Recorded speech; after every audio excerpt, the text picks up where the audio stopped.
प्यारे बच्चों, कैसे हैं आप। मुझे पूर्ण विश्वास है कि आप सभी अपने अपने घरों में सुरक्षित होंगे। प्यारे बच्चों, जैसा कि आप सभी को मालूम है कि हम इस समय केमिस्ट्री पाठ्यक्रम में सेकंड यूनिट में चल रहे हैं, जो कि समाप्ति की ओर है।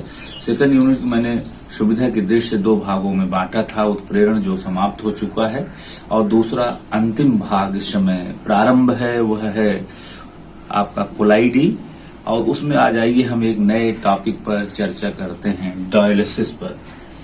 अपोहन, इसे हिंदी में कहते हैं अपोहन, अंग्रेजी में कहते हैं डायलिसिस।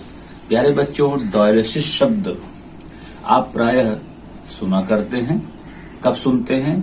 जब आपको ये पता चलता है कि किसी की किडनी फेल्ड हो गई है, खराब हो गई है, तब वो डायलिसिस कराता है।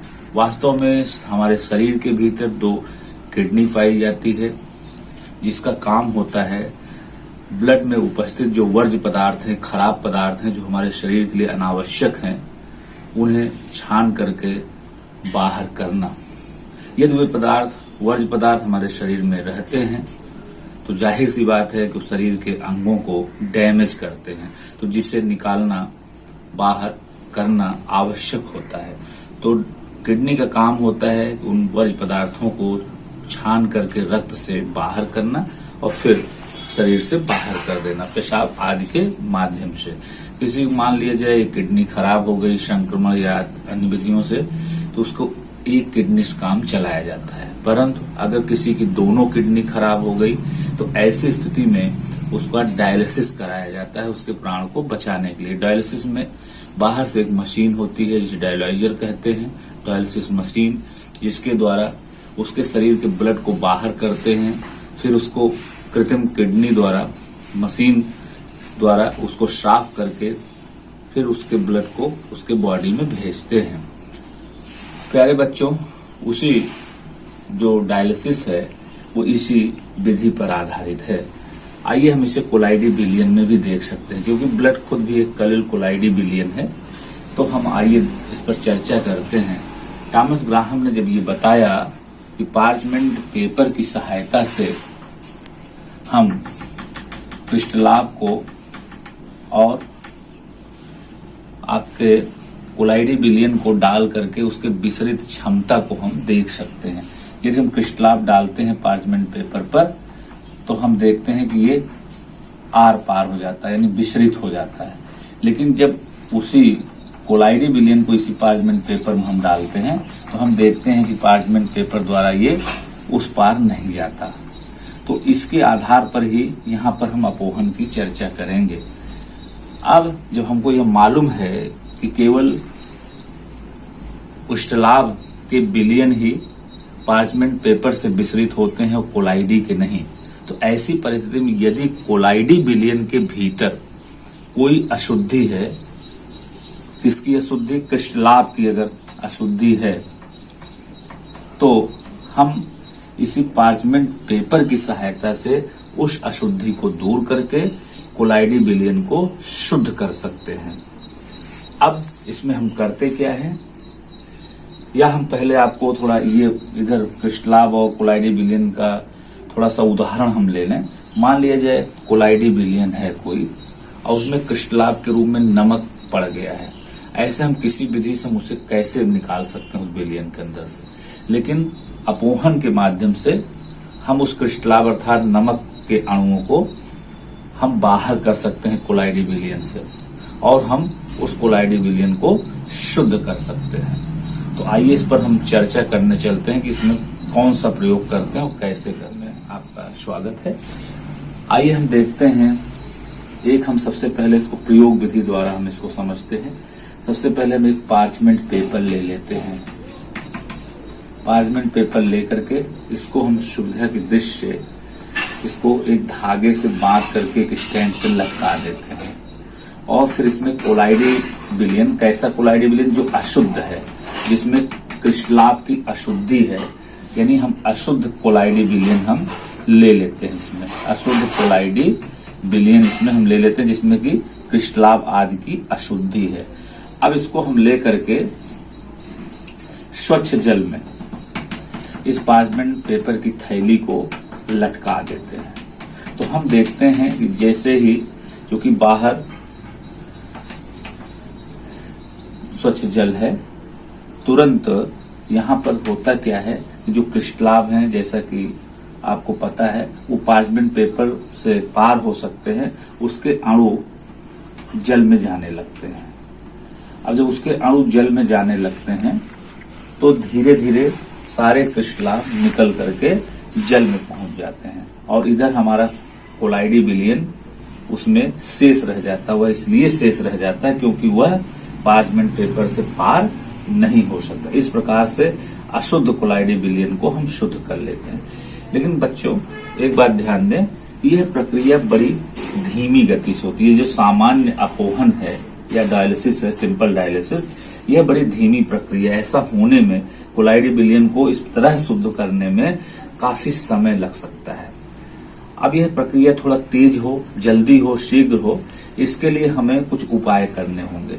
अगर क्रिस्टलाभ के रूप में यहाँ पर ऐसे पदार्थ घुले हुए हैं, जैसे सोडियम क्लोराइड है, जो कि हमें पता है कि आवेशित पदार्थ है ये, यानी +Cl- में, यानी यहाँ पर आयन है, आवेश है।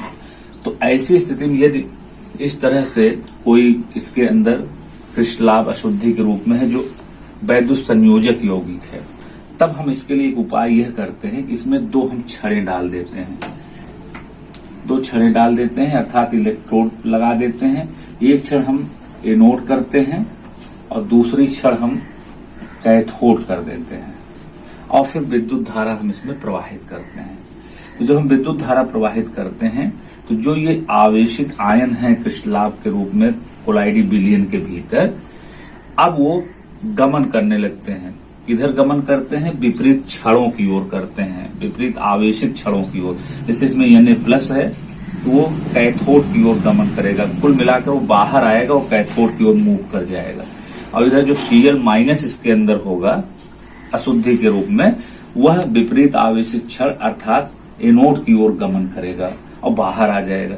और इस प्रकार से ये जो करंट है, विद्युत धारा है, इनको बाहर तेजी से खींचती है, क्योंकि इस पर आवेश है और इसके अंदर जो अशुद्धि है क्रिस्टलाभ की, वो भी आवेशित कण है, तो बड़ी तेजी से बाहर खींचते हैं और इससे क्या हो जाता है कि हमारा कोलाइडी विलयन बहुत शीघ्रता से ये जो है शुद्ध हो जाता है। इस विधि को जब हम इसमें वैद्युत धारा प्रवाहित करके कोलाइडी विलयन को हम शोधन करते हैं, तब इस विधि को कहा जाता है वैद्युत अपोहन। वैद्युत अपोहन इसको कहते हैं, अंग्रेजी में इसको कहते हैं इलेक्ट्रो डायलिसिस कहा जाता है। यह प्रक्रिया बहुत उपयोगी है क्योंकि इसमें कम समय लगता है।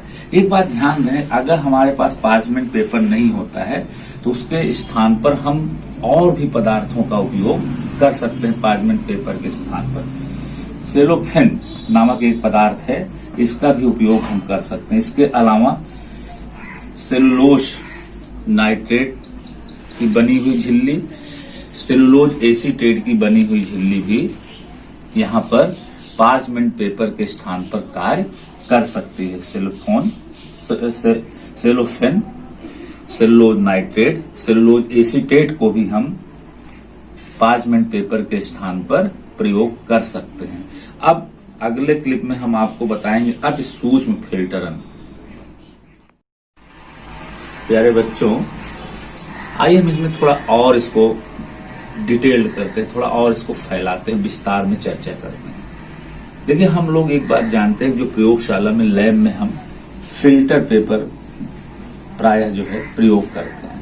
तो जो फिल्टर पेपर होता है उसमें छिद्र पार्चमेंट पेपर की अपेक्षा थोड़ा बड़ा होता है। अगर हम इसमें प्रायः हमें वहां पर फिल्टर पेपर बहुत सस्ता पड़ता है और जल्दी इसका हम उपयोग कर सकते हैं, कागज के रूप में होता है, तो इसका उपयोग बड़ा आसान होता है। तो लैब में जब हम इसका प्रयोग करते हैं कोलाइडी विलयन के लिए, तो एक दिक्कत ये आती है कि इसका छिद्र बड़ा होने से कोलाइडी अणु बाहर चले जाते हैं, अर्थात ये कोलाइडी विलयन को रोक नहीं पाता है अपने में से होकर जाने से। लेकिन अगर एक काम हम करें कि अगर इसी फिल्टर पेपर की क्रिया हम फॉर्मल्डिहाइड, जैसा कि एक यौगिक है, और जिलेटिन या एक पोलियोडॉन नामक पदार्थ है। इनमें से किसी एक से क्रिया करा दें। फिल्टर पेपर की क्रिया हम किससे करा दें? जिलेटिन से, या पोलियोडॉन नामक एक पदार्थ है, या उसके स्थान पर फॉर्मल्डिहाइड है, उससे अगर हम अप्रेत करा दें, इसकी क्रिया करा दें, तब यही फिल्टर पेपर अति सूक्ष्म फिल्टर पेपर हो जाता है। तो जब ये अति सूक्ष्म फिल्टर पेपर हो जाता है, तब अगर उस पर हम कोलाइडी विलयन डालें तो हम देखते हैं कि फिर ये कोलाइडी अणु इससे पार नहीं होते, और इसमें जो क्रिस्टलाभ के या कोई अशुद्धि के जो कण हैं वो पार हो जाते हैं, लेकिन इसमें कोलाइडी कण पार नहीं होते। तो इस विधि को कहते हैं अति सूक्ष्म फिल्टरन, अति सूक्ष्म फिल्टरन, और अंग्रेजी में कहते हैं अल्ट्रा फिल्ट्रेशन, इस क्रिया को कहा जाता है। तो यहां पर हम क्या करते हैं, फिल्टर पेपर को ऐसा बना लेते हैं कि उसका छिद्र सूक्ष्म हो जाए, अति सूक्ष्म हो जाए, जिससे कि क्रिस्टलाभ के अणु या वास्तविक विलयन के अणु तो उससे पार हो पावे, लेकिन कोलाइडी विलयन न पास हो पावे। तो यह क्रिया कहलाती है अति सूक्ष्म फिल्ट्रेशन, और इसमें हम फिल्टर पेपर को अति सूक्ष्म फिल्टर पेपर में कन्वर्ट करने के लिए जिलेटिन या पोलियोडॉन या फॉर्मल्डिहाइड से अपक्रिया कराते हैं। यह प्रक्रिया बहुत ही सरल भी है, और इससे प्रयोगशाला में इसे व्यापक रूप से प्रयोग भी कर सकते हैं। इसे अल्ट्रा फिल्ट्रेशन कहा जाता है, अल्ट्रा फिल्ट्रेशन। तो मैं आज यहीं विदा लेता हूं। आगे हम पे चर्चा करेंगे कल पेप्टीकरण पर।